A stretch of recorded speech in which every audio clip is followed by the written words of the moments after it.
that moment when you ask someone to stop doing something, but they don't? Or when you keep repeating the same boundary and you feel more and more powerless each time? Well, here's the reality most people never talk about. Real boundaries don't become real because someone else honors them. They become real when you take an action.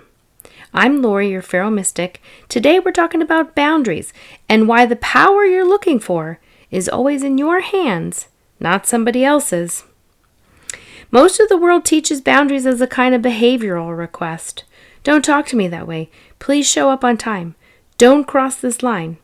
And then, if the person loves you, they're expected to honor it, as if their whole life should rearrange around what bothers you. As if their beliefs, habits, and ways of being should suddenly become irrelevant because you disapprove. That puts your peace, your safety, and your worth in someone else's hands. That's a lot of power to give away. But here's the truth. The real boundary isn't the request. It's what you do if someone crosses the line you've drawn. A boundary is a self-directed action, not an attempt to control someone else. It's the decision you make about what you will do if they keep behaving the same way. Do you step back? Do you hang up the phone? Do you stop engaging? Do you remove yourself from the situation? It's like putting a fence around your property. You can post a sign that says no trespassing. You can paint the fence bright red. You can explain your reasons. That still doesn't guarantee no one will cross it. People might, and animals definitely will, especially in my house. And this is where boundaries get uncomfortable because they require you to take action, not someone else to change. Sometimes that action is something you don't really want to do. Sometimes that action is something you'd rather not do. You might have to leave the job where you feel disrespected, and the relationship where your needs aren't taken seriously. Pull back from parents who still see you as a child. Let go of the friend who never shows up. And that can be difficult. It seems much easier to say, stop doing that so I don't have to lose something I want, or do something that makes me uncomfortable. But the deeper question is, what do you actually want? I worked with a woman once who wanted to leave her marriage because her husband dismissed her wishes and treated her friends poorly. She gave him ultimatum after ultimatum for years, close to a decade. She hoped he'd change. But when I asked her why she didn't leave, that's when the truth came out. She loved her house. She had spent years painting, decorating, choosing every single piece that hung on her walls. Her yard had trees and grass, a garden that she had put so much effort into. She loved her neighbors, the community, and she loved the financial security. She loved the life she'd built. Leaving meant losing what she valued.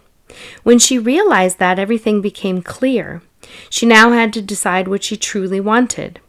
To rebuild her life from scratch, to keep fighting for change, or to accept him as he was, so she could keep the life she had created. She ultimately chose to stay, not because he honored her boundary, but because she wasn't willing to give up what she had built. She honored her own choice. It all comes down to this. What are you willing to give up to get what you want? Boundaries force you to face the gap between what you say you want and what you're actually willing to do. And here's the piece people overlook. Boundary abuse starts inside you long before it happens outside you. Think of all the boundaries you set with yourself and don't keep. I'm done with that junk food. I'm not calling them back. I'm not explaining myself again. And every time you override your own line, it becomes a form of self-abuse. Because if you can't uphold an internal boundary, how can you take action on an external one? True boundaries require inner alignment, you honoring you keeping your word to yourself, you taking your power back instead of giving it away. So how do you begin to shift this into a more supportive direction? This week, try this simple practice. Think of one boundary you've been wanting for someone else to honor, and then ask yourself, if they never change this behavior, what will I do? Don't judge the answer. Be really honest with yourself. This isn't about guilt or shame or embarrassment. You never have to share it with anyone. This is about seeing things clearly, maybe for the first time even.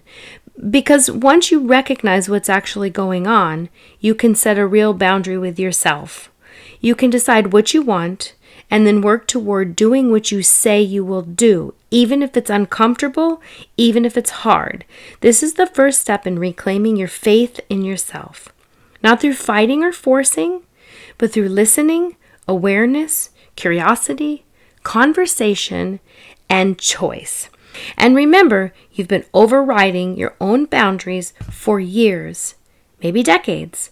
Shifting into a new direction takes repetition and consistency, but now it comes from an empowered place.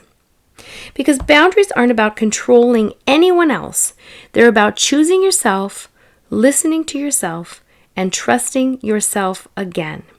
Every small action you take in your own direction becomes a brick in the foundation of who you're becoming. If today's practice resonated with you, please subscribe and join me next Wednesday for more guidance, support, and the reminder that you're not alone on this journey.